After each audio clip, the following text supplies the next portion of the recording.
Hi friends, मैं पुरिंदर खारी। Friends, आज हम देखने वाले हैं एक ऐसी ब्लिट्स गेम जिसमें दुनिया के सबसे सॉलिड प्लेयर्स में से एक अनीश गिरी को हंस नाइमन ने पोजिशनल प्रेशर और टेक्टिकल एक्यूरेसी का शानदार कॉम्बिनेशन दिखाकर हरा दिया। ये गेम हमें सिखाती है कि चेस सिर्फ कॉम्बिनेशन का खेल नहीं है। अगर आपके पीस ज़्यादा एक्टिव हैं, अगर आपके रुक्स ओपन फाइल्स पर हैं और अगर आपका ओपोनेंट का किंग अनसेफ है, तो बिना किसी फ्लैशी सेक्रीफाइस के भी गेम को जीता जा सकता है। तो चलिए फ्रेंड्स, यहाँ गेम को शुरू करते हैं। गेम की शुरुआत यहाँ अनीश गिरी ने की थी D4 के साथ। नाइट F6 का रिप्लाई यहाँ हंस नाइमन ने दिया। फ्रेंड्स, इस गेम को मुझे सजेस्ट किया है उमेश जी ने। C4 खेला गया तो E6 का रिप्लाई यहाँ हंस का आया। नाइट आया F3 स्क्वायर पर और धीरे धीरे हम queen's gambit decline type position में पहुंच जाते हैं। D5 का मूव यहाँ हंस नाइमन चलते हैं। Knight C3, bishop B4, knight pin है। C takes D5, E takes D5, bishop G5, knight यहाँ पिन हो चुका है। तो इसी बिशप को क्वेश्चन यहाँ हंस नाइमन करते हैं H पॉन को आगे पुश करके। वो यहाँ H4 स्क्वायर पर गया और इसके बाद यहाँ ब्लैक ने कैसल कर लिया। यहाँ पर ओपनिंग दोनों ही खिलाड़ी बिल्कुल थियोरी के अकॉर्डिंग खेल रहे हैं। कोई रिस्क नहीं, कोई सरप्राइज नहीं, लेकिन हंस नाइमन शुरुआत से ही पीसेस को एक्टिव स्क्वायर्स पर डेवलप कर रहे हैं। यहाँ E3 व्हाइट ने किया, bishop F5, bishop E2, knight at B goes to D7, then queen गई B3 स्क्वायर पर, बिशप को क्वेश्चन किया, बिशप टेक्स C3 चेक के साथ क्वीन टेक्स C3 खेला गया, देन हुआ C6। तो नाइट D2 की ऑप्शन को पहले यहाँ पर व्हाइट ने चुना और फ्रेंड्स यहीं से गेम का इंटरेस्टिंग पार्ट शुरू होता है। यह हंस नाइमन ने एक अलग ही अंदाज में कनेक्शंस ऑफर किया। उन्होंने नाइट को E4 स्क्वायर पर प्लेस करके कनेक्शंस की बात कही है।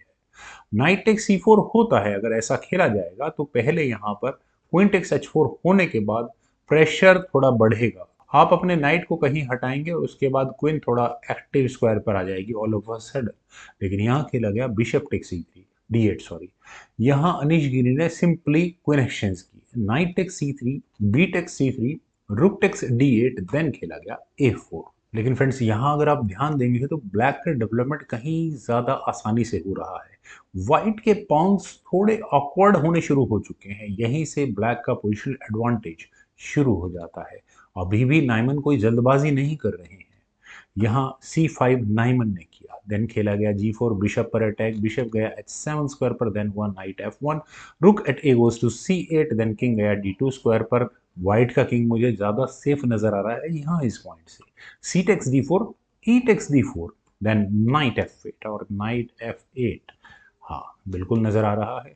नाइट E3 के ऑप्शन को पहले यहाँ पर व्हाइट ने चुना, नाइट गया E7 स्क्वायर, E6 स्क्वायर पर, देन हुआ H4, तो नाइट F4। बिशप को थोड़ा प्रेशर बनाने की कोशिश है, बिशप F3, पॉन पर ठीक है, अभी सेफ है। रुक आया C6 स्क्वायर पर, देन खेला गया A5, देन फाइनली यहाँ G पॉन आगे पुश किया गया। हंस नाइमन का ये मूव पूरी गेम को बदलने के लिए काफ़ी है। रुक्स यहाँ पूरी तरह से अब ओपन फाइल पर आते चले जाएंगे, लेकिन असल में अगर आप देखें व्हाइट का किंग सेफ जरूर नजर आ रहा है, पर ब्लैक लगातार अटैकिंग चांसेस अपने यहाँ क्रिएट करता जाएगा।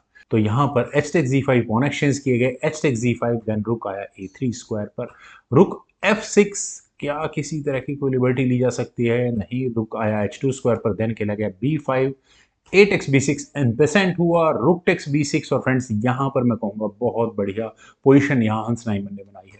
रुक टेक्स A7, तो रुक से पहले आई चेक और बिल्कुल एक्टिव हो चुका है यहाँ पर हंस नाइमन का रुक। किंग गया E1 स्क्वायर पर, रुक से फिर दोबारा चेक आई, उसे रोकने के लिए बिशप बीच में लगा।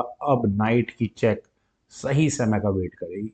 रुक B2 पहले खेला गया, तो अनीश गिरी ने अपने रुक को लिया A6 स्क्वायर पर। प्लान नॉट एग्जैक्टली, कोई फर्क नहीं पड़ता क्योंकि हंस नाइमन अपने बिशप को G6 स्क्वायर पर ही लेकर आएंगे।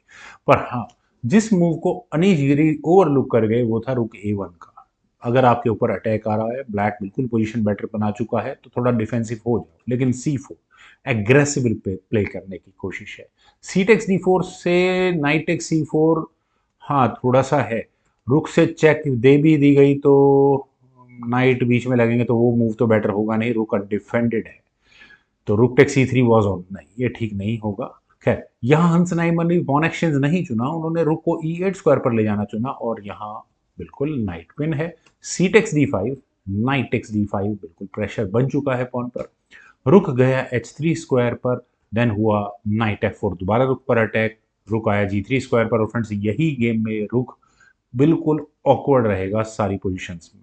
नाइट से एक चेक आई और फ्रेंड्स पॉन, आप F2 पॉन के साथ जो कुछ भी होने वाला है देख सकते हैं। किंग F1 स्क्वायर पर गया, देन हुआ रुक टेक्स F2 चेक। क्या शानदार मूव है। किंग गया G1 स्क्वायर पर, देन हुआ रुक D2 बिशप के साथ। अच्छा, नाइट को एलिमिनेट करने के बाद बिशप आराम से लिया जा सकता है। बिशप गया D3 स्क्वायर पर, नहीं F7 पॉन के साथ कोई इश्यूज बिल्कुल नहीं, बिशप के साथ इश्यूज बनेंगे, लेकिन night F4 problem solve. Then खेला गया रुक F3। फ्रेंड्स ये रुक F3 का वही मूव था जो अनिश गिरी यहाँ प्रेशर में बन चुके थे। मैंने कहा था कि ये रुक ही गेम में फंसा हुआ है। यहाँ बिशप आया E4 स्क्वायर पर। अनिश गिरी ने कोशिश की कि रुक फॉर रुक हो जाए किसी तरह से, लेकिन और कोई तरीका था भी नहीं। यहाँ नाइट C4 उन्होंने चुना, लेकिन फाइनल मूव था यहाँ हंस नाइमन का रुक G2 चेक, और इस मूव के बाद रिजाइन करना ही पड़ गया, क्योंकि अब आप अपने रुक को कम से कम नहीं बचा सकते। अंस ने तो अपने रुक को चेक देकर बचा लिया है। किंग F1 स्क्वायर पर जाता भी है तो बिशप टेक्स F3 यहाँ पर खेला जाएगा, और अगले मूव में तो गेम में कुछ बचेगा ही नहीं। फ्रेंड्स आई होप ये गेम और मेरी प्रेजेंटेशन आप लोगों को ज़रूर पसंद आई होगी। अगर आपको ऐसे ही ग्रैंड मास्टर गेम्स का डीप एनालिसिस पसंद आता है तो ये वीडियो को लाइक और चैनल को सब्सक्राइब ज़रूर कीजिए। कमेंट सेक्शन में मुझे बताइए कि आपको इस गेम में सबसे शानदार मूव कौन सा लगा।